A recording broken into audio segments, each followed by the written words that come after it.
Hi everyone, welcome back. I am Utpal Raj and in this video I will show you how to fix favorite contact missing on iPhone. So if your favorite contact suddenly disappear from favorite section of phone app, then it does not always mean the contact themselves have been deleted. So the issue can occur after an iOS update, and to fix this, first open phone app on your iPhone, then go to favorites tab. Now you need to check the contact even exists on your iPhone or not. You can just click on plus icon. Now find the contact here and try to add that contact again. And if the contact is missing entirely, then you will need to restore them first. But for now there is no method to restore favorites list. But what you can do is just click on this plus icon, add favorites from here, and after adding, just open settings app on your iPhone.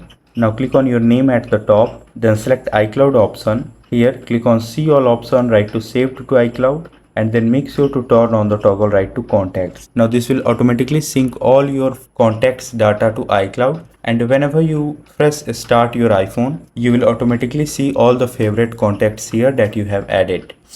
So that's it. If this video helped you in any way, make sure to like it, share it and subscribe to this channel. Thanks for watching.